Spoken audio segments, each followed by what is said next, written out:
mais difícil de regular. O Vasney veio aqui na voz de locutor, voz de pregador. O Edson Gabriel, né, uma voz grave, né? A minha misericórdia, né? Aleluia. Mas eu me amo, viu, irmão? Se me amo. Glória a Deus. Irmãos, bênção, né? Uma manhã deliciosa. Eu quero convidar os irmãos para abrir a Bíblia em 1 Pedro, primeira carta, né, de Pedro, capítulo 3. Toda vez que eu vejo aqui as cartas, eu sempre lembro, né, e falo para os irmãos, né? A gente chega aqui e fala 1 Pedro, né? Então, tudo que é do Novo Testamento é carta. Não tem livro, primeiro livro, segundo livro, né? Tudo é carta. Tem a 1 Pedro, 1 Timóteo, 1 João, sempre carta, né? Sendo carta, é menina. Aí livro é menino.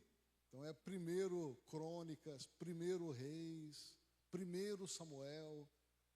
Samuel, toda vez que eu chego aqui, dói o ouvido. Irmão, vamos abrir essa Bíblia em 1 Samuel. Meu Deus, né? Chegar a arder o ouvido, né? Então, a não ser que seja japonês, né? Aí sim, né? 1 livro de Samuel, né? 1 livro de Reis, né? E aí chega no Novo Testamento, é primeiro, aí inverte, né? Fala primeira lá no Antigo e primeiro no Novo. Bom, então, 1 Pedro, aproveitando aqui já, explicando para os irmãos, né?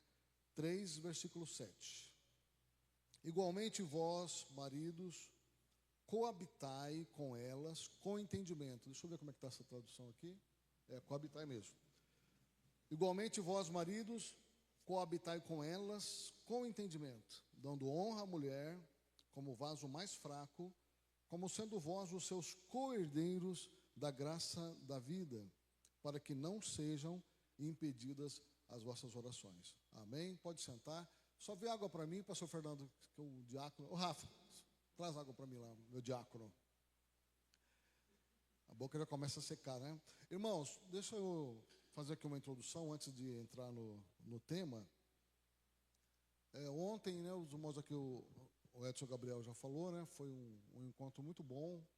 Tivemos ali uma palestra, né, curta. E a palestra falou sobre comunicação e alguns problemas na vida do casamento, né? E então foi muito bom. Tinha bastante irmãos lá na churrascaria. Foi um encontro muito gostoso, né? Uma confraternização, foi um tempo assim de estar junto com os irmãos. É gostoso, né, irmãos? Estar juntos, né? Foi um salão separado só para nós, né? Só para a igreja. E lá no outro salão, depois a moça lá falou, no salão lá, que é o principal, tinha 3 igrejas lá. Ontem foi o dia das igrejas naquele lugar lá, né? Então foi bênção. E parabéns à irmã Silva, ao irmão Edson Vido, né, os idealizadores, e fizeram tudo muito bom. Foi maravilhoso, viu? E, irmãos, e nada é por acaso, né? E eu estou aqui numa sequência de estudos sobre honra, e falamos do marido honrar a mulher, que nós lemos nesse texto. Já falei isso na primeira ministração, quando eu falei sobre casamento, né? O marido honrar a mulher, já falei. E hoje nós estamos falando sobre mulher honrar os maridos. E eu vou terminar aqui hoje nessa ministração. Na semana que vem a gente vai ver se eu encerro essa parte, para a gente começar um outro tema depois. Mas, irmãos, aqui nesse texto que eu li, fala que os maridos devem coabitar com as mulheres com entendimento. Coabitar, é junto, e habitar é morar. Habitar, morar. Então, o texto diz, né, para os maridos morar junto com as mulheres com entendimento. Então, o casamento, né, eu tenho falado sempre para os irmãos, o casamento ele precisa muito de entendimento, precisa muito de sabedoria para convivência a dois. É muito difícil, não é fácil, né? A Bíblia fala isso, né, várias vezes, que não é fácil a convivência a dois. E 2 instituições que Deus deixou aqui no mundo, só 2, né? O restante é invenção de homens. Mas duas instituições que Deus deixou aqui no mundo foi obra direta de Deus. A primeira é a família e a segunda é a igreja. E essas duas instituições divinas, elas estão debaixo de ataque. E a igreja, ela é constituída de família. Então, a família, ela é um pilar da igreja. Porque nós saímos de um lar, nós temos as nossas esposas, nossos filhos, nossas casas. Então, se o nosso relacionamento conjugal, familiar, ele estiver comprometido, vai estar comprometido a nossa vida na igreja também. É por isso que Pedro diz aqui nesse texto, para que as vossas orações não sejam impedidas. Então, a maneira que eu convivo no lar, com o cônjuge, vai refletir diretamente na minha vida com Deus. E se eu não tiver uma convivência boa, as minhas orações são impedidas. Deus não recebe. Por quê?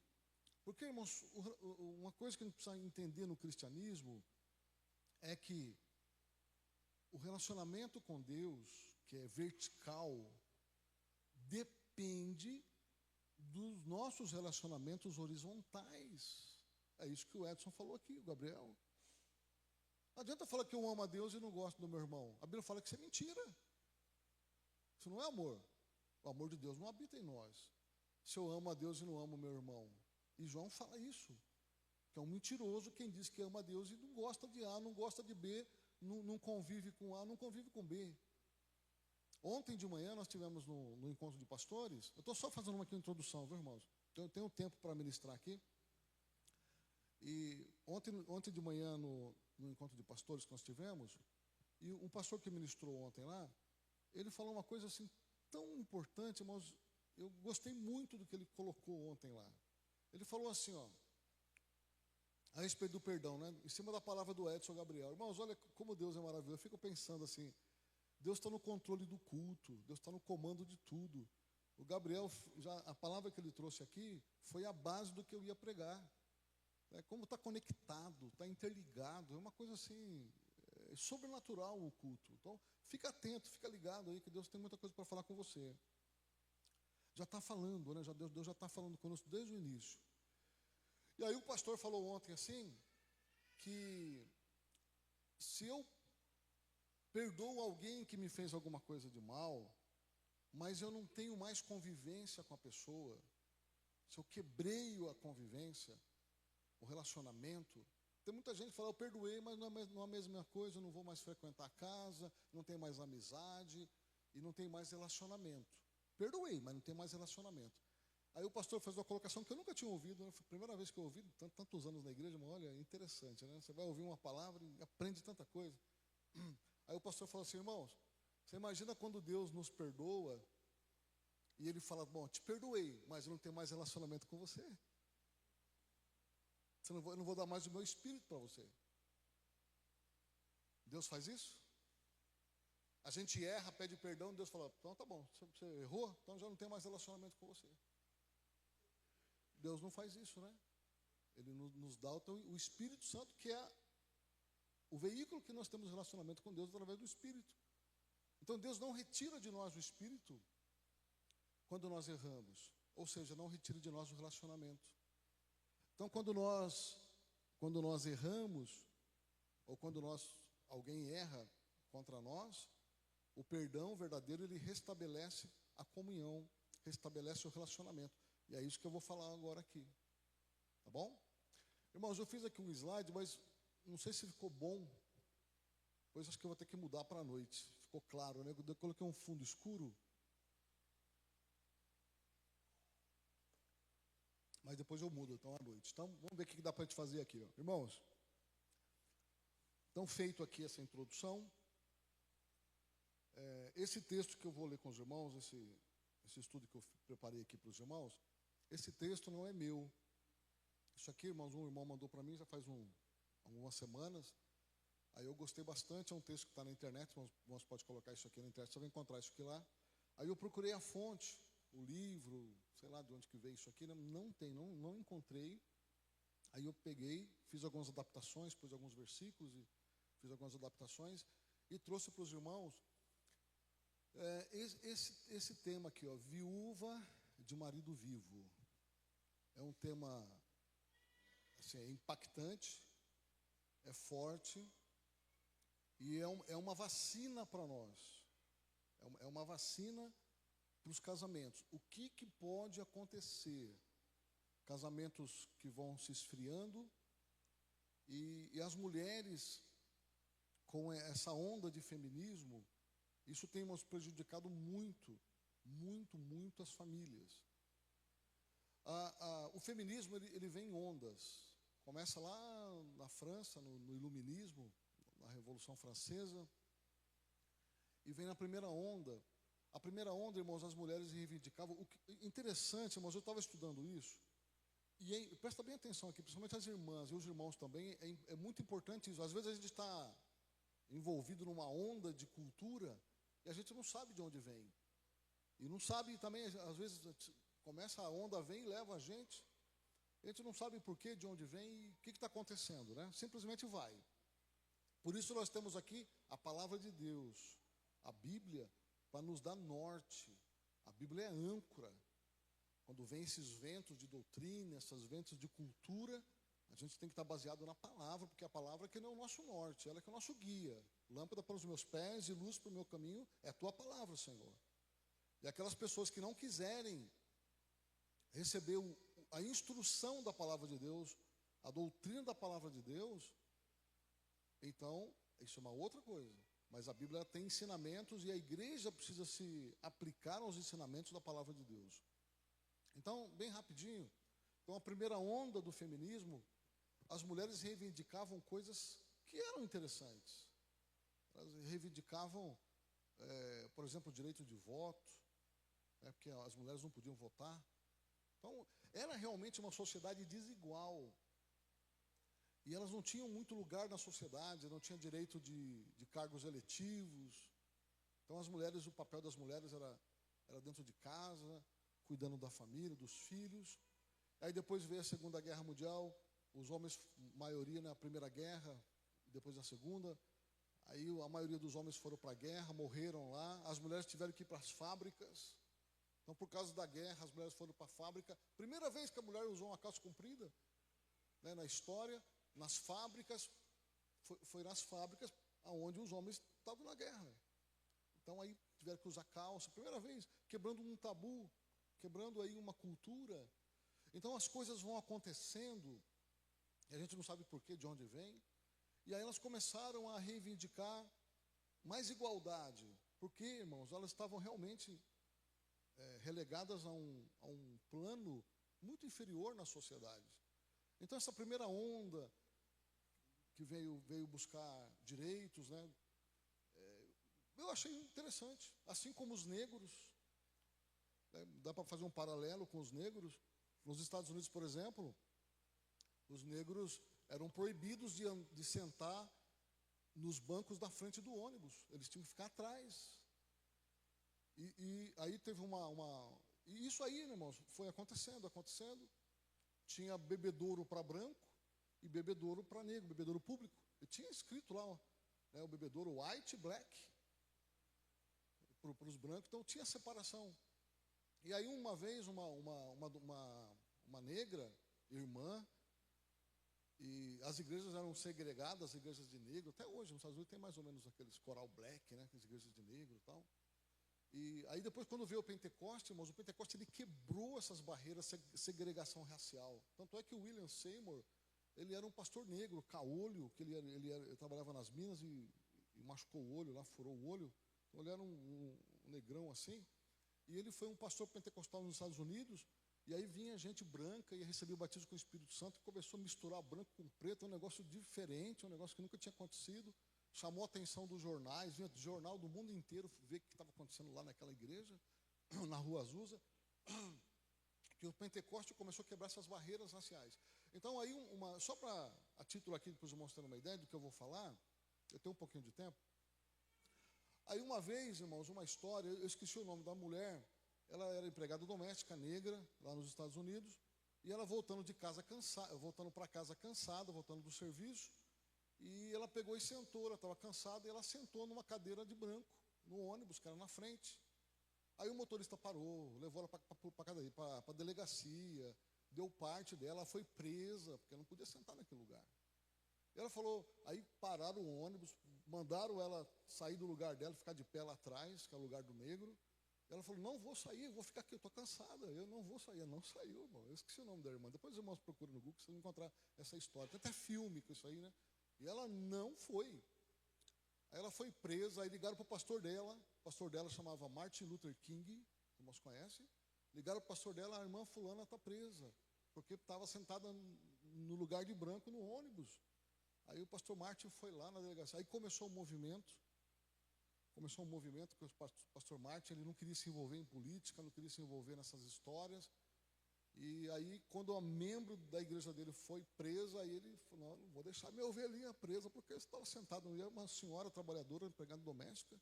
Aí começou todo aquele movimento, né, para quebrar essas barreiras de negros e brancos e tal, movimentos e tal, e Martin Luther King. Bom, então, irmãos, são reivindicações sociais que são justas, são dignas.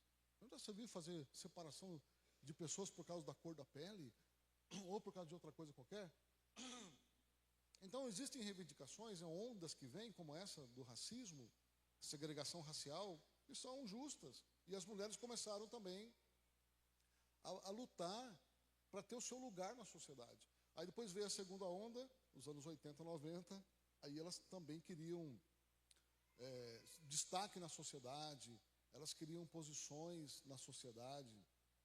As mulheres, para vocês terem uma ideia, as mulheres não podiam fumar em público.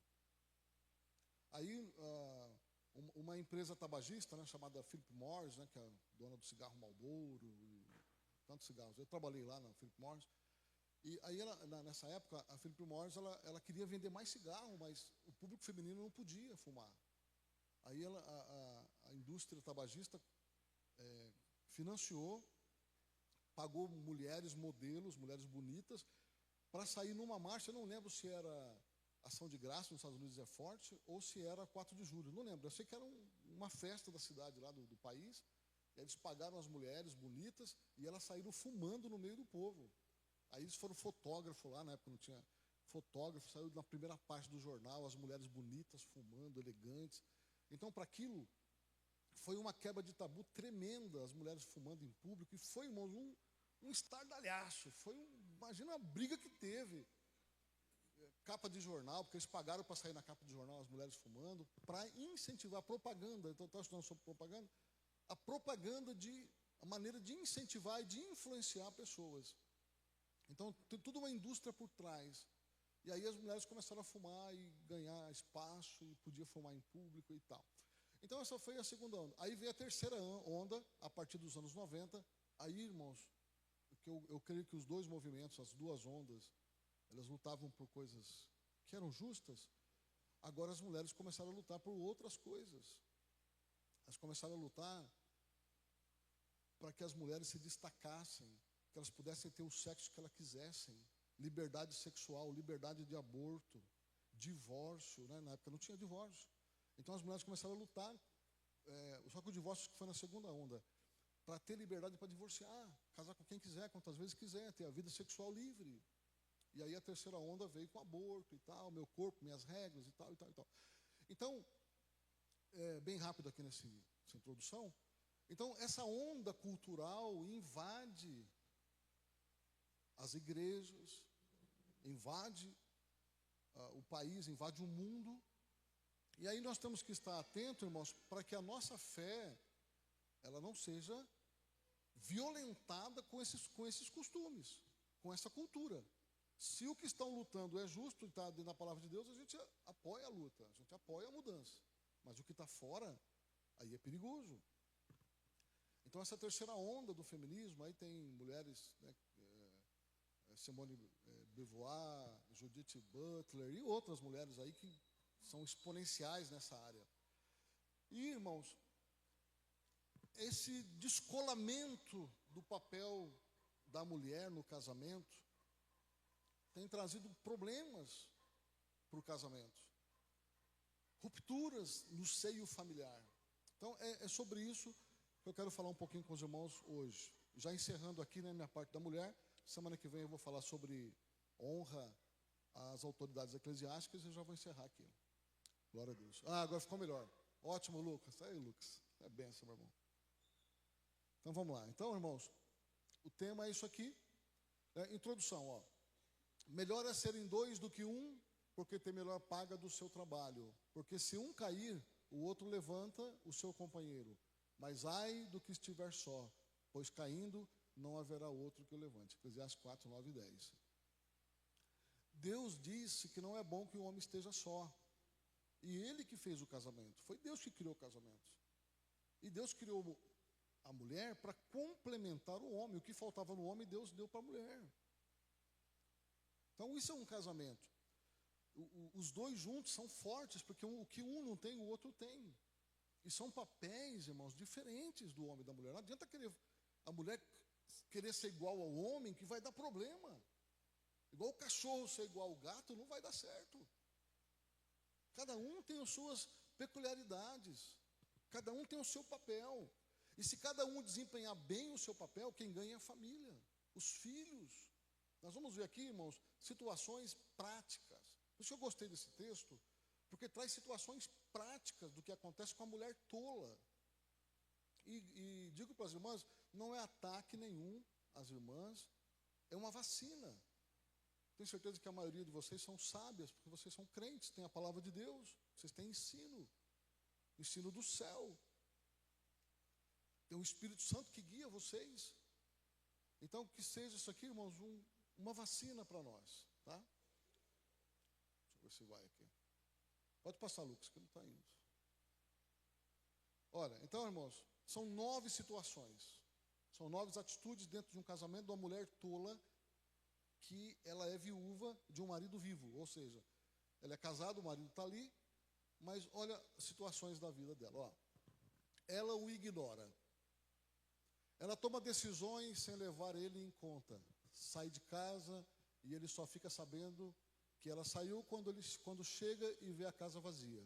Ou só sabe onde ela esteve quando ela volta e ele pergunta. Então isso aqui é uma situação real. Uma mulher que ignora o marido, ela é totalmente independente. Essa dependência do marido, irmãos, não é aquela dependência de ser uma escrava. Esse efeito pendular, que ele é muito perigoso. O efeito pêndulo. Quando as coisas vão muito para um lado, irmãos, quando ele volta, ele vai tudo para o outro. Então, aquela sociedade que a mulher era olhada como escrava, aí as mulheres vão lutar, isso é o efeito pêndulo. Ela vai, quando solta, vai tudo para o outro lado. Aí ela quer escravizar o marido. Sintoma. Toma decisões sozinha. Sai se comunicar. Vive uma vida paralela. A raiz disso. Eu gostei bastante disso aqui, irmãos. Cada sintoma desse aqui tem uma raiz. Amargura acumulada ou autonomia ferida, que virou autodefesa. Pode também nascer de traumas antigos, onde confiar se tornou perigoso. Então, quando uma mulher ela tem esse comportamento, a raiz disso é algum problema. É algum trauma que ela traz lá da infância, da casa dela. Aí ela vai trazer esse problema, esse trauma para dentro do lar que ela formou. E isso vai continuar. Essa é a estratégia do diabo. O diabo faz isso para continuar destruindo famílias. Então, por exemplo, um pai que é bêbado, que bate na mulher, que grita, um pai que é violento, aí a mulher, ela vai ter uma imagem do homem, eu já falei isso aqui para os irmãos, ela vai ter uma imagem do homem muito ruim. Então, quando ela casa, ela vai destratar o marido, desprezar o marido, porque ela é uma ferida que ela traz na alma. Por isso precisa de cura. Por isso precisa ser tratada. Amós 3:3. Andarão dois juntos se não estiverem de acordo? Então, o casamento, irmãos, precisa, volto lá em 1 Pedro 3:7, precisa de sabedoria para ele ir bem. Aplicação. O silêncio da parceria mata a unidade. Comunicação é alicerce da aliança. É o que foi falado ontem lá. Comunicação é o alicerce da aliança. Quando não tem comunicação, a mulher sai, dá satisfação para o marido, gasta. Tem mulher, irmãos, que compra, quando o marido vai ver, já comprou, já está lá comprado. Né? Eu já vi isso, não com a Renata. A Renata nunca deu dor de cabeça nessa área. Mas aí já comprou, já. Meus padrastos ficavam loucos. Então, o silêncio da parceria, ela mata a unidade. Mas vamos passar. 2, tem bastante coisa aqui de correr. Pode passar. Ela o substitui. Passa a dar mais atenção às pessoas de fora do que ao esposo. Sacrifica o dia para ajudar algum parente, mas se nega a acompanhá-lo em seus passeios, suas jornadas. Prefere trabalhar sozinha, nunca está disponível para fazer algo na companhia do marido. Então, irmãos, aqui esse casamento já foi. Quando a mulher ela dá mais atenção para os de fora, ela prefere a companhia de uma amiga, de uma outra família, de amigos, e ela não quer ficar sozinha com o marido, não quer sair só os dois para jantar, como aconteceu ontem, né? Um jantar romântico. Então tem problema. E se ela prefere os filhos, ao invés, depois nós vamos ver isso também, se ela prefere os filhos ao invés do marido, vai dar problema também. Irmãos, a pessoa mais importante da vida é o cônjuge. Eu já falei para os irmãos aqui, né? O chinês, ele tem um gesto assim, com os dedos, bem interessante, que é mais ou menos assim, deixa eu ver se eu lembro. É mais ou menos assim, ó. Então, aqui,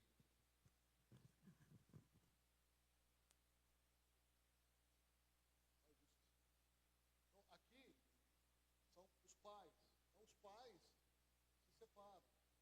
Aqui são os irmãos. Os irmãos também se separam. O pai se separa, a mãe se separa. Vai casar, vai viver com a família, separa dos pais, os pais morrem. Os irmãos também vão separar, vai ter a família deles. Esse aqui que está junto aqui sou eu. Esse aqui que está virado aqui, ó, sou eu mesmo. Então não tem como ser separado de mim. Esse outro aqui, ó, que eu não consigo mexer o dedo da aliança, aqui está o dedo da aliança, ó, eu não consigo. Faz assim, os irmãos, ó. Faz aqui. Ó, esse dedo aqui, ó, médio, né? Coloca ele assim, ó. É o dedo médio assim, ó. Ó, ó, o médio assim. Faz assim. Faz o médio assim. Aí junta os outros dedos, ó. Ó, separa o dedão. Separa o indicador. Esse está virado sou eu. Sou eu mesmo. Agora separa o dedo do da aliança. Aí o bindinho mínimo são os filhos. Então, ó, os pais você separa, vai se casar, vai ter sua família. Os irmãos separa. Eu sou eu, tem como separar de mim. Esse aqui é o meu casamento. Você não consegue separar ele. E aqui são os filhos. Interessante, né? Opa. Interessante, né? Isso aqui são os chineses. Então, o casamento, ele une de uma maneira tal que nós tornamos uma só pessoa, uma só carne. Então, quando ela substitui, ó, sintoma, prioriza amigos, parentes, ministério, as coisas da igreja, dá preferência para as coisas da igreja, ou trabalho, sempre ocupa seu tempo longe do marido. Raiz, carência não suprida, que busca compensações externas. O marido já não é fonte de prazer, logo ela busca atenção e valorização fora. Aí, irmãos, olha aqui, Eugênis, ó, não é bom que o homem esteja só. A solidão dentro do casamento é pior do que a de um solteiro. O solteiro está solteiro. Agora, o homem casado, irmãos, quando acontece isso, a mulher ela dá mais atenção ao serviço de casa, mais atenção aos filhos. Eu sei, irmãos, que o papel da mulher é complicado. Eu, quando estudo essas coisas, eu falo, meu Deus, né? É por isso que Deus deu para a mulher autoridade, né? Deu poder para a mulher, que não deu para nós. A mulher tem que lidar com tudo isso ao mesmo tempo, cuidar do marido, cuidar dos filhos, cuidar da casa, e a grande maioria agora, por causa da necessidade, precisa trabalhar fora. E aí ela cuida do serviço, cuida da casa, cuida dos filhos, cuida da igreja, né? No nosso caso aqui, tem ministério, e ela tem que cuidar do belezo. Tem que cuidar do belezão lá, do bebezão. Dá atenção lá para ele, tem que dar mamar, tem que dar sopinha, né? Tem que cuidar dele. É o bebezão seu, irmão, não tem jeito. É o teu bebezão número 1. Né? E é isso, irmãos, que às vezes, né, começa a ter os problemas dentro do casamento, a ter os atritos, porque quando a mulher ela dá mais atenção, tudo isso que nós já falamos aqui, e vai relegando o marido a terceiro, quarto, quinto plano, aí onde vem, irmãos, os adultérios. Aí o homem encontra uma mulher que dá atenção, entra numa ilusão, aí aquela atenção. Irmãos, nós somos carentes. Nós somos tão carentes. Qualquer animal que você dá carinho para ele, qualquer animal que você passar a mão, se que for dócil, ele já pula no teu colo. Ele já vem, esfrega, né, cabeça em você e tal, cachorro, gato. Qualquer animal. E o ser humano, irmãos, nós somos muito carentes. Aí se o homem ele tem essa carência, que a mulher não dá atenção para ele devida, aí, irmãos, a hora de namorar, né, vou falar aqui por cima, né, porque não é um encontro de casais, né, aí está cansada, já trabalhou o dia inteiro, já chegou em casa, trabalhou de novo. Aí o maridão, sinto muito, né? Aí o que vai acontecer, irmãos? Gera uma lacuna. Aí, irmãos, a hora que ele tiver uma tensão lá fora. Eu li um livro uma vez, né? Eu não lembro agora se era do Jaime Kemp, né? Aquele pastor que morreu agora faz pouco tempo. Jaime Kemp fez um trabalho maravilhoso aqui no Brasil, nessa área de família. Ele era um pastor americano e ele veio para o Brasil muitos anos aqui no Brasil. Foi ano passado que ele morreu, né? Senti tanto, quando morreu o Jaime Kemp, eu falei, meu Deus, né? Tipo assim, é um gigante que tomba. É um gigante, né, o Jaime Kemp. E o ministério dele era família. Muitos livros, seminários, né, focado na família. Eu tenho livros dele em casa, né? Então, quando eu fiquei sabendo que ele morreu, isso é uma tristeza. E depois eu fui ver o velório dele lá, tá na internet. Então, irmãos, quando tem essas lacunas, o Jaime Kemp fala assim, né, que se você tem uma Ferrari dentro de casa, né, na garagem da sua casa, você não vai querer andar de fusquinha, né? Então, se você tem uma mulher que seja uma mulher carinhosa, irmãos, o maior poder da mulher, o Edson Gabriel falou bem aqui, irmãos, não é o exterior, e a Bíblia fala isso, né? Que a graça é a vaidade, a graça é a beleza, né? É vaidade. Uma mulher carinhosa, uma mulher atenciosa, enche o marido de força, irmãos. Aí o marido que chega em casa, cansado do trabalho, a mulher já briga com ele, não, vem com esse pé sujo, eu acabei de limpar, e já briga, já começa já a despejar em cima do marido. Acabei de limpar, cuidado, onde você pisa, não sei o quê, já briga com o marido que chega em casa. Aí, irmão, tá matando o relacionamento.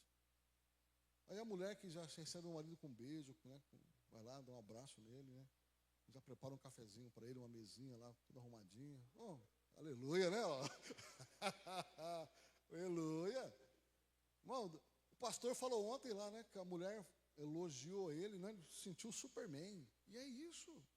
A mulher chega e recebe o homem assim com carinho, dá um beijo nele, e fala que ele é lindo, né, que ele é maravilhoso, né, Júlio? Aí enche, né? Aplicação, ó, quando o cônjuge se torna a última opção, o amor já morreu, está morrendo. Tá? Então aqui, irmãos, uma reflexão. Precisa dar tempo para o casamento. Tem filhos? Os filhos no seu lugar. Cuida dos filhos, mas que eu falei aqui, ó. Os filhos um dia, eles vão crescer e vão ter a família deles. Mas o cônjuge é para sempre, até a morte separar. Então dá atenção para ele e para ela, tá bom? Então vamos lá. 3. Ela corta o diálogo. Usa o silêncio como resposta à mais simples iniciação de conversa da parte dele. E quando responde, usa respostas curtas, como sim, não, é. Sintoma: usa o silêncio como punição. Quando fala, é em frases curtas ou frias. Raiz: mágoa não resolvida. Tá vendo, irmãos? Tudo isso tem raiz lá. Ó. Mágoa não resolvida ou tentativa de controle. O silêncio vira arma para manipular ou castigar o outro. Esse, irmãos, tipo de silêncio, ele é tóxico. Ontem lá na palestra o pastor falou de comunicação. Tem que fluir comunicação. Provérbio 18, 21, ó. A morte e a vida estão no poder da língua. Aplicação: o casamento saudável se alimenta de conversas até as difíceis. Então, quando interrompe a linha de comunicação, o casamento está em crise. Precisa conversar. Aí quando não tem mais diálogo, quando não dá mais para conversar, já acabou. Quando não consegue conversar, vai tentar conversar, briga, um ataca o outro, já acabou. Porque a tendência, irmãos, isso é esfriar, congelar. Isso vai, o casamento vai congelando com o passar do tempo. Aí as palavras ofensivas, ou o silêncio, que é um silêncio agressivo, o silêncio é agressivo, não estou falando nada, mas o silêncio é agressivo. Então tem que ter conversa, tem que ter diálogo. Se não tiver, o casamento já morreu. Ou vai morrer. Tá? A receita é como se fosse o casamento asfixiado ali. Ó. Você vai tirando o ar do casamento. O ar é a comunicação. Quando um fala onde que está doendo, o que o outro está fazendo que não está gostando, aí precisa ceder. Cada um vem de uma criação, cada um vem de um jeito, cada um tem um temperamento. A mulher é diferente do homem. Então tem que ceder para ver o que ele gosta, fazer. Irmãos, olha, o segredo do casamento é fazer o outro feliz. Se você se esforçar para fazer o cônjuge feliz, irmãos, aí e o contrário, pronto, um se esforça para o outro ser feliz. Uma vez eu vi na internet uma história, eu não sei se é verdade isso aqui, mas tem a ver com o que eu estou falando para os irmãos, tem fundamento.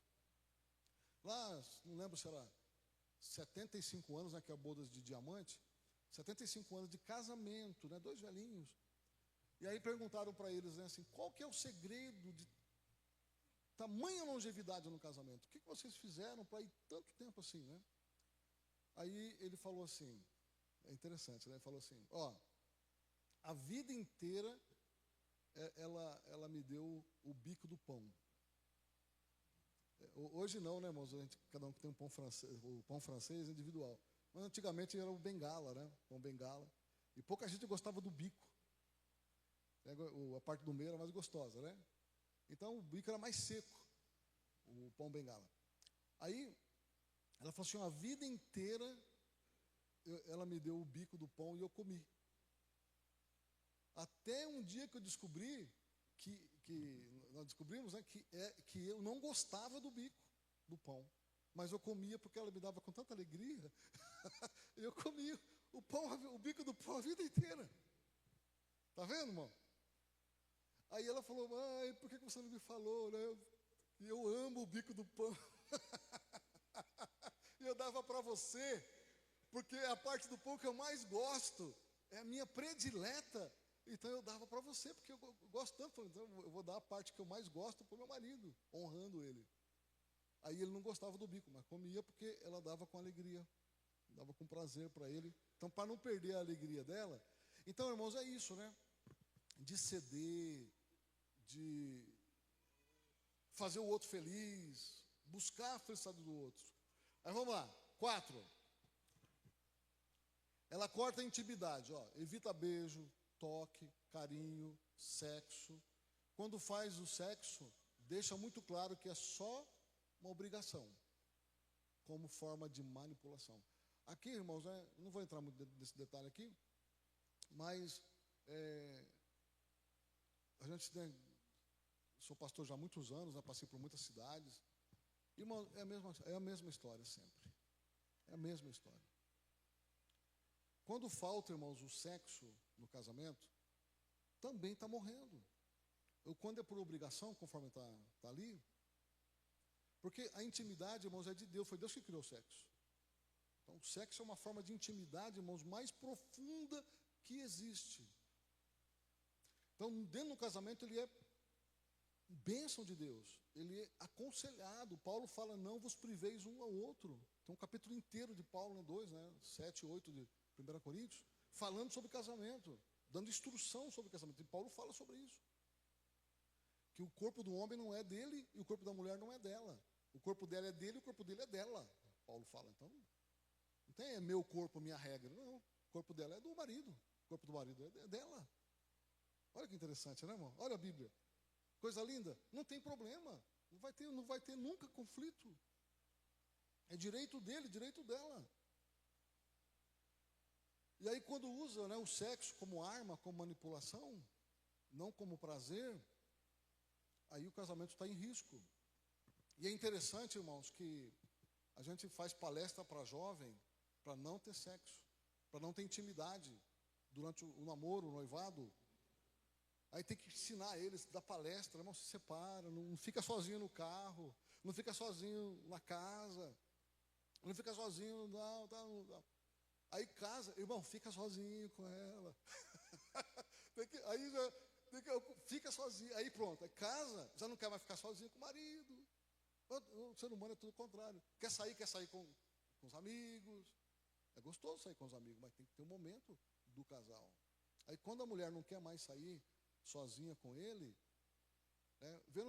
irmãos, é assim, ó, resumindo essa questão de casamento, eu já cheguei numa conclusão assim, ó.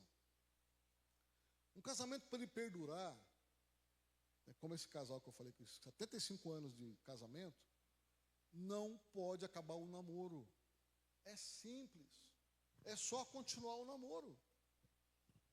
Quando a gente namora, o que a gente faz? Não vê a hora de querer estar junto. Não esquece o dia do namorado. Não esquece. Tem gente que faz até dia que começou a namorar. Né? Tem o dia o dia dos namorados. Tem o dia que começou a namorar, faz aniversário, dá presente, manda mensagem e tal. E faz poesia para a namorada. E fica sonhando com ele. E dorme pensando nele, acorda pensando nela. E aí vai, né? Aí depois casa. Tem que continuar esse namoro.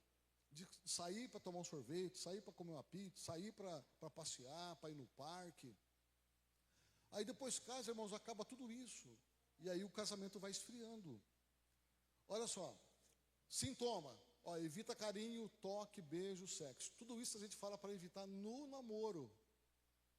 Aí no casamento, isso aqui não pode ser evitado. No namoro isso tem que existir. No casamento. Quando há essas coisas, é mecânico. Raiz, desconexão emocional ou uso da sexualidade como moeda de troca. Isso aqui, irmão, depois a gente precisa fazer um encontro de casais só para a gente falar sobre isso. Intimidade vira território de guerra ou moeda de poder. Isso é grave, isso é sério. Olha lá, 1 Coríntios 7,5. Não vos priveis um ao outro. Esse texto, irmão, de 1 Coríntios, Paulo fala assim para não privar um do outro, a não ser, Paulo dá uma abertura, a não ser quando vocês forem entrar numa campanha de jejum e oração. Tem uma causa, nós vamos jejuar 14 dias. Vamos fazer uma campanha de 14 dias. Aí, em comum consentimento, os dois, então 14 dias a gente não vai ter sexo.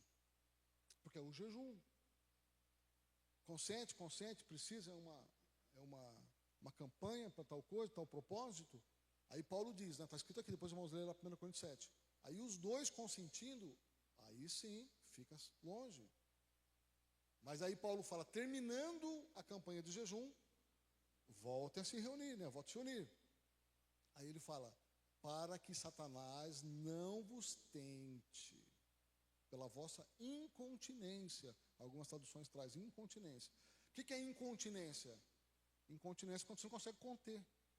Você não consegue conter o desejo sexual. Aí se a mulher, por exemplo, o marido não quer, porque está num propósito de oração, e aí o diabo vai tentar o outro, que não consegue se conter, e aí vai oferecer pratos. Vai ter mulheres, vai ter homens, para que haja um adultério. e quebre o vínculo conjugal. Então isso aqui é um negócio sério, irmãos. E a Bíblia tem mandamento para isso, tem orientação para isso. É aquilo que eu digo, irmãos. Quer ser feliz? Segue o que está escrito lá na Bíblia. Segue lá. Tem mandamento para tudo, até para sexo, como fazer sexo. Ó. Aplicação. Intimidade é expressão de aliança, não uma obrigação incômoda. Então vamos passar. 5. Ela tira a importância dele. Isso aqui é sério, irmãos. Mulheres, cuidado com o seu papel dentro de casa. Ó, assume o papel central na casa. Passa a super proteger os filhos. Isso aqui, irmãos, é causa de muito problema no casamento. Assume as responsabilidades antes que o marido possa agir. Tudo é uma forma de invalidar a presença do esposo em casa. Depois ela o acusa de ausente. É como se o marido estivesse casado com outro homem. É ela que manda. É ela que determina. É ela que corrige os filhos sem ele. E não deixa ele corrigir. Se ele falar alguma coisa com os filhos dela, ela vai que nem uma galinha choca para cima do homem. Aí o homem, ele é jogado para o lado. A autoridade de pai, de marido, é jogada para o lado. Aí, irmãos, o homem, ele é ferido na sua autoridade do lar, como líder do lar, como cabeça da casa. Ela tira a autoridade dele diante dos filhos. E quando os filhos querem alguma coisa, vai na mãe. Que é a mãe que manda. Então a sabedoria é a mulher sempre dá honra para o marido. É o respeito. Nunca decidir nada sozinha. Nunca. Por menor que seja. Aí o homem, irmãos, o que eu vejo, né? Analisando a sociedade, os casamentos, o que eu vejo? O homem, para não ter briga dentro de casa, quando ele pega uma mulher dessa, tem uma mulher dessa autoritária, uma mulher independente, uma mulher que vai escanteando ele vai deixando para não ter briga dentro de casa, conflito. Aí ele vai se apequenando, ele vai ficando ali como um cordeirinho e deixa a leoa mandar, a onça mandar dentro de casa. É ela que dá as ordens, é ela que decide. E ele não tem voz ativa para nada. Aí o homem é ferido na masculinidade dele. Aí os filhos, quando vê isso, irmão, vê o homem como um banana. Um homem que não tem autoridade para nada. E às vezes, quando ele resolve explodir, que vai acumulando, um dia ele explode.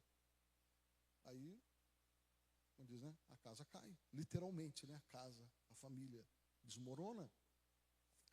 Sintoma, ó, assume o centro da casa, desautoriza o marido e infantiliza o papel dele. O marido é mais um filho dela, que não tem voz nenhuma. É ela que manda. Então, irmãos, quando a mulher ela troca esse papel, ela pega o papel do homem, esse papel do homem. Ele que é o chefe da casa. A Bíblia fala isso, irmão, isso não é machismo. A Bíblia fala que o marido é a cabeça do lar. E a gente vê esse problema, irmãos, de deixar o homem de lado, já desde o Éden. Olha só, o diabo espera na serpente, ele entra na serpente, espera o momento que Eva esteja sozinha. Adão estava cuidando do jardim. Fala que o trabalho foi feito depois da queda, é mentira, irmão. Deus já deu para o homem a tarefa de guardar e de lavrar o jardim. Então, Adão trabalhava no jardim, ele cuidava do jardim. Aí o diabo ele fica esperando o momento que Eva está sozinha. Quando Eva percebe que está sozinha, ali é o momento de atacar. Aí ela ataca, ela decide comer. O que ela poderia ter feito, na minha visão? O que ela poderia ter feito? Ó, aqui, ó, serpente, eu não vou comer isso aqui não, sem falar com meu marido. Vou esperar ele chegar, converso com ele, e amanhã você volta para te dar a resposta. Estou confuso aqui agora, mas eu vou falar com o Adão primeiro. Adão ia chegar do serviço. Aí Eva ia dar um cafezinho de fruta para ele, né? Fazer um suquinho para ele.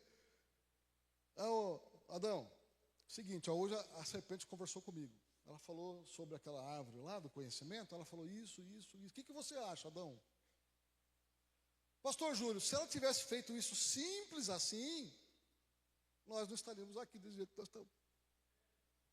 Simples, era só esperar o marido chegar para conversar. Aí o marido ia chegar em casa, né, contextualizando, trazendo para os dias de hoje. A serpente falou isso, mulher, vamos fazer o seguinte, ó, amanhã à tarde Deus vai passar aqui. Todo dia à tarde Deus vem. Vamos perguntar para ele? Porque foi ele que falou esse negócio de comer, se comer vai morrer. Agora essa cobra está falando que não vai morrer coisa nenhuma, que você conversa. E agora também fiquei confuso. Então vamos esperar o Criador chegar amanhã aqui à tarde, né? Abraão fala que Deus vinha na viração do dia. Vamos esperar ele amanhã. Aí Deus vinha. Deus chegou, então vamos conversar com ele. Ô Adão, tudo bem? Como é que tá, meu filho? Deus, tudo bem. Só teve um probleminha aí e tal. Teve uma serpente que entrou aqui, falou uns negócios assim. Nós ficamos confusos. Como que é isso, Deus? Aí Deus ia ensinar ele. Que serpente aí é o diabo, querendo destruir vocês. Não dê ouvidos para ele. Sujeitai-vos a Deus, resistir ao diabo, e ele fugirá de vós. Pronto. Não teria acontecido nada do que aconteceu. Simplesmente tendo um diálogo, primeiro com o marido e depois os dois com Deus. Ah, coisa linda. Aí Deus ia orientar, Deus ia falar, Deus estava ali presente. Adão via Deus. Então, não, aí Eva foi independente. Ela que tomou a decisão. Ela que resolveu sozinha. Então tá bom, então vamos comer. Comeu.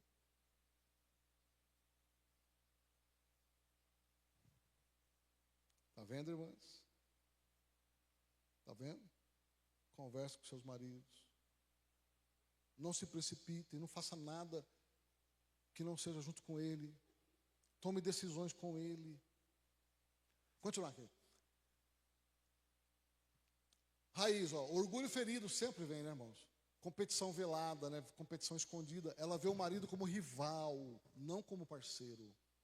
Bíblia, a mulher sábia edifica a sua casa, mas a tola derruba com as mãos. Aplicação, em vez de construir junto, se sabota tudo que vem do cônjuge. Aí, irmãos, o casamento está em risco. Outro, 7. 6. Ela se torna oposição. Nas discussões, ela faz resistência ao ponto de vista dele. A opinião dele parece afrontar o controle que ela está exercendo na casa. Esta mulher faz parte de um grupo feminista chamado de Mulheres Empoderadas. Por isso que eu falei do feminismo aqui no início. Ela discute, ela não aceita. Aí, irmãos, o homem, para não ter problema dentro de casa, ou ele vai embora, pede o divórcio, abandona a família, vai fazer outra família, constitui outra família, ou ele fica quietinho e deixa ela mandar, para não ter conflito em casa. Só que o casamento já está morto. Sintoma, sempre contra, sempre crítica, sempre na defensiva. Raiz, orgulho, de novo, né, tudo isso aqui é orgulho, né? Olha lá, como a mulher sabe que fica, em vez de construir junto, bom, 7, já falei. Ela usa a religião como fachada. Quando ela usa a fé para construir sua própria imagem de santa, para evitar a crítica das pessoas conhecidas, afinal, ela é de casa para a igreja. Esse feminismo entra em conflito com o que a Bíblia ensina sobre o papel da mulher no casamento. Porém, essa parte é cuidadosamente ignorada, acusando de machismo ou de má interpretação qualquer objeção ao seu empoderamento. Sintoma, religiosidade externa, mas o lar é gelado e conflituoso. Isso aqui, irmãos, acontece muito. Muito. Tem muitos problemas nessa área. É por isso que muita gente, irmãos, obreiros, pastores, fulano caiu. Um homem cai, irmãos, pode ter certeza. Aí fala, é sem vergonha. O pastor Baltazar sempre falava, né? Falava, vai buscar a raiz para ver o que acontece. Quando o homem cai, ou é porque ele é sem vergonha, tem também o sem vergonha, ou então é porque ele não tem em casa o que ele precisa. Aí ele vai buscar em outro lugar. E aquilo que eu falei no início, nós somos extremamente carentes. Uma pessoa que dá um oi diferente, pronto, já derrete. Aí não tem o oi em casa, não tem um bom dia em casa, não tem nada. Tem casal que sai, não despede, não dá um beijo, chega também a mesma coisa. Parece um estranho chegando, um estranho saindo. Não conversa, não tem diálogo. Então, bom, deixa eu correr aqui, irmãos. Eu achei que tinha muito tempo, mas o assunto aqui vai longe. Deixa eu correr aqui. Bom, olha lá. A Bíblia, esse versículo é interessante. Ó. A mulher casada precisa pensar em suas responsabilidades aqui na terra e em como agradar o seu marido. Olha aqui, irmãos, isso aqui é uma linguagem de hoje.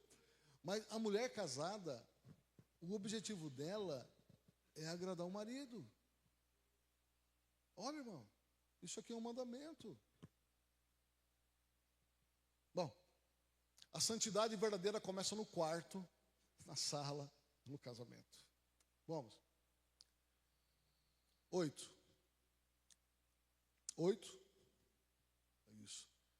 Ela é dissimulada, nunca assume culpa. Se veste para atrair o olhar de outros homens, para provocar ciúmes no marido, ao mesmo tempo em que diz não dar importância ao que o povo pensa dela.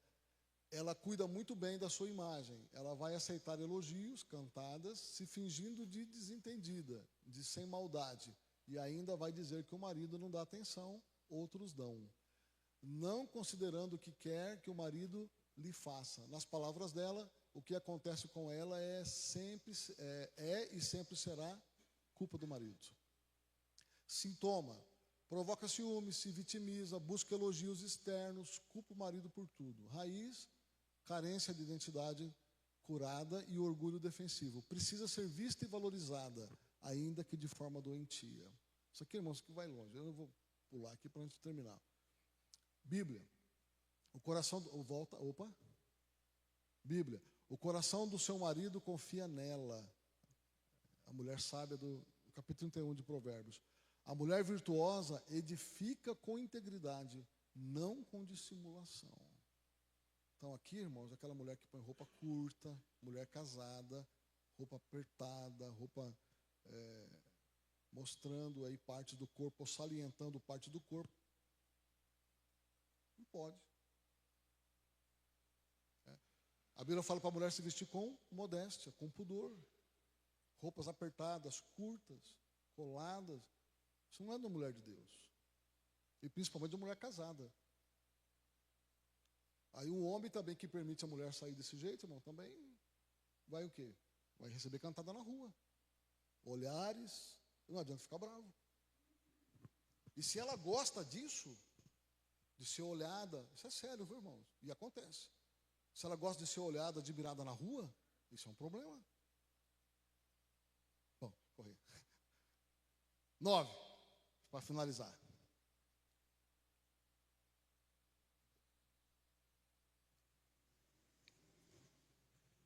Ela se defende com acusações. É culpa dele o esfriamento da relação. É culpa dele as andanças dela desacompanhada.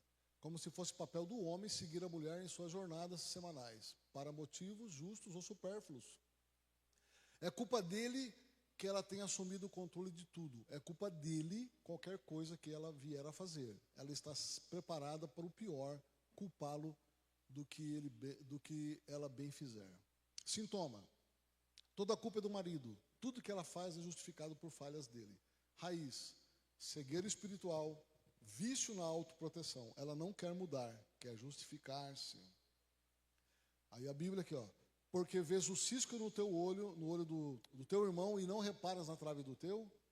Aplicação. Sem autoexame não há cura. O orgulho impede o arrependimento. E vamos lá para o final, a conclusão. Eu já vou terminar. Conclusão. Depois, irmãos, eu vou mandar isso aqui para vocês.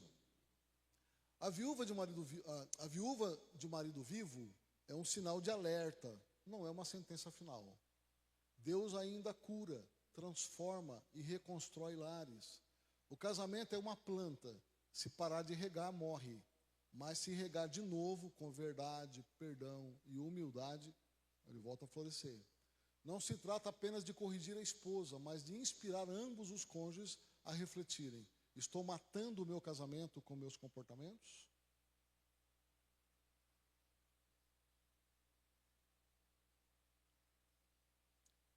Por os dois lados, né? Estou matando o meu casamento? E aí, irmãos, eu termino aqui. A Bíblia fala para a mulher honrar o marido. Já expliquei o que é honrar. Falei bastante sobre isso. É valorizar. A mulher valoriza o marido. E o marido valoriza a esposa. Pronto. A Bíblia não fala só para a mulher valorizar o homem, honrar o homem. Fala para o homem também. Eu já li aqui 1 Pedro 3,7. O homem deve honrar a mulher. Se os dois se honrarem, o casamento é perfeito. Aí quando um falha nesse mandamento, um deixa de honrar o outro, por problema, por falha, que há, irmãos, ao longo do caminho existem falhas, às vezes uma palavra mal colocada numa hora de ira, isso fere. E tem gente que pega essas palavras que foram feridas lá atrás e leva isso para o resto da vida. Aí causa um bloqueio. Aí aquela palavra dita lá atrás, aquela situação, aquela circunstância lá de trás, não está resolvido, não está curado, não está perdoado. Aí vai trazendo e arrastando isso para frente. E um casamento morto. Está carregando um corpo morto. Um casamento de aparência. Se pudesse, né, tivesse como, né, tivesse um jeito. Já. E tem muita gente que não tem compromisso com Deus, não respeita a palavra, então simplesmente vai e divorcia. E a Bíblia fala que Deus odeia o divórcio. Irmãos, a única coisa que a Bíblia fala que Deus odeia, é a única vez na Bíblia, a Bíblia usa essa palavra ódio, não usa ela para Deus. Usa justiça, ira, mas ódio só no caso do divórcio. Em Malaquias, fala que Deus odeia o divórcio. Então as pessoas que não têm temor de Deus, aí usa o subterfúgio, né, o remédio do divórcio. Aí quando divorcia, não sendo por causa de adultério, por incompatibilidade, tudo isso que eu falei para vocês aqui, quando se divorciam, ela vai casar com outro e ele vai casar com outra. Jesus fala lá em Mateus 7, são 4 adúlteros. O que casa com outra está em adultério, e a outra que casa com outro está em adultério. São 4 adúlteros. Aí hoje fala, não, mas está casado no papel, no civil, está bonitinho diante dos homens. Diante dos homens pode ser. Diante dos homens tem até a união estável de pessoas do mesmo sexo. Para os homens, para a justiça, está valendo. Tem direitos de pensão, de bens, né, de inventário. Um homem casado com outro homem, ele tem direitos, igual uma mulher. Então, para os olhos da justiça, está valendo. Então, um divórcio, depois um segundo casamento, um terceiro casamento, diante da justiça, está valendo. Está casado, está valendo. Mas e diante de Deus? Está valendo? Finalizo aqui, irmãos, tem uns minutinhos aqui ainda. O divórcio não é um remédio para nós. Não é. E saiba que se tiver qualquer problema desse, que o casamento fica insustentável, o único caminho para resolver isso cristão é da cura, é do perdão. Não tem outro caminho. Precisa resolver. Precisa ter diálogo, precisa conversar. Abrir o coração com ele, com ela, mas sem ofender, sem briga, sem atrito. Expor.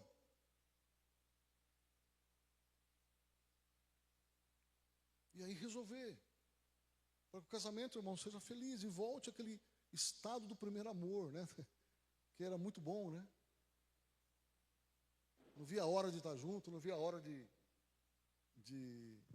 poder sair para tomar um sorvete. Essa época aí, irmão, do namoro, é uma época linda, maravilhosa. E essa época do namoro, então, a minha conclusão sobre casamento é essa. O casamento começa a dar problema, começa a esfriar quando acaba o namoro. E por que acaba o namoro?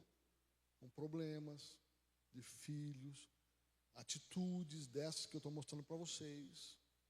Isso aí o homem vai matando, tanto o homem quanto a mulher, vai matando o romantismo, vai matando a alegria de ser casado. E te torna um fardo.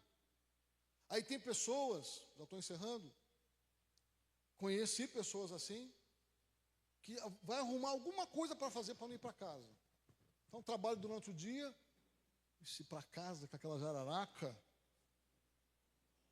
deixa eu arrumar uma faculdade para fazer, deixa eu arrumar um bico para fazer, deixa eu arrumar alguma coisa para fazer, porque olha, tem pessoa que não é cristão, passa no bar, fica com os amigos, sai do serviço, vai no bar, fica lá com os amigos, jogando bilhar, jogando sinuca, jogando baralho, truco, fica lá com os amigos. Aí depois vai para casa. O casamento já era, já foi. Amém, irmãos? Silêncio, meu Deus do céu, né? Mas isso aqui, irmãos, que eu falei para vocês é a pura realidade. Tudo que eu falei aqui, esses exemplos práticos, e tudo isso nós já pegamos em aconselhamento. Tudo isso aqui que nós falamos. Por isso que eu trouxe para vocês, finalizando aqui, essa parte de honrar, né, um ao outro no casamento. Então, quando a Bíblia manda fazer isso, irmãos, honrar, valorizar, obedeça. É para o bem da nossa vida, da nossa família. E um homem que é valorizado, um homem que é querido, um homem que é respeitado, irmãos, ele vai trabalhar bem, ele vai ser um guerreiro lá fora, cumprir a parte dele. É um pai respeitado dentro de casa. Aí quando irmãos, quer ver? Quando a mulher começa a falar mal do marido para os filhos, é o fim. Quando ela começa a criticar o marido para os filhos, ou ele começa a criticar ela para os filhos, é o fim. É o fim. Tira toda a honra dele, tira todo. E dela também, né? Mas é mais a mulher que faz isso. Ela fica mais tempo com os filhos. E aí, irmão, você tirou a liderança do marido, o marido é o cabeça. Aí uma casa sem cabeça. Que ele não tem autoridade, ele não tem voz. O projeto de Deus é corrompido naquele lar. Aí aquele é um lar disfuncional. É um lar que não dá certo. Os filhos vão crescer desorientados. Aí vão ser pessoas que vão dar problema aonde eles estiverem. E o casamento deles vai dar problema também, que é isso que o diabo faz. Amém? Esse que é amém, eu quero um amém bem alegre, irmão. Amém, irmãos? Amém. Remédio é amargo, mas é bom. Amém? Ficamos em pé, vamos agradecer a Deus.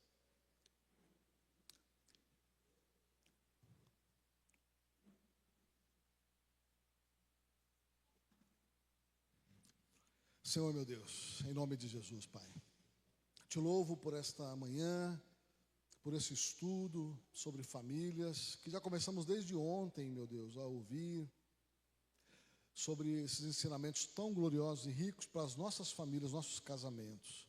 Meu Deus, protege as nossas famílias. Desde o início o diabo tem atacado a família, desde o início o diabo tem investido contra a família. E assim eu te peço, meu Deus, guarda os nossos lares, para que o diabo não venha entrar com essas culturas modernas, com essas ondas, meu Deus, que vem arrasando, vem mudando costumes cristãos, vem mudando doutrinas, mas que nós possamos estar com os nossos corações atentos à Tua palavra, para que nossos lares sejam abençoados, nossas casas sejam um ambiente de paz, aonde, Senhor, seja um ambiente seguro, onde nossos filhos cresçam, Senhor, em nome de Jesus, completamente seguros, completamente firmes na Tua palavra. Em nome de Jesus, que as figuras do pai e da mãe exerçam cada um os seus papéis dentro da Sua palavra, cumprindo aquilo que o Senhor nos ordenou, para que nós sejamos felizes, ó Deus, em nossa caminhada aqui na terra. Em nome de Jesus, guarda esta igreja, Senhor. Guarda o nosso povo nesse tempo difícil, que muitos têm comichão no ouvido para ouvir a sua doutrina. Eu te peço, Deus, nos guarde desses ventos doutrinários que nos tiram da tua palavra, nos tiram da orientação da tua palavra. E nos dá, Senhor, sabedoria e ouvidos para ouvir somente a tua voz. E desprezar todas as vozes, meu Deus, que são contrárias ao teu Espírito. Em nome de Jesus, muito obrigado por esta manhã. E que a graça do Senhor Jesus Cristo, o grande amor de Deus e a doce comunhão do seu Espírito Santo esteja com todos nós agora e para sempre. Amém. Deus abençoe.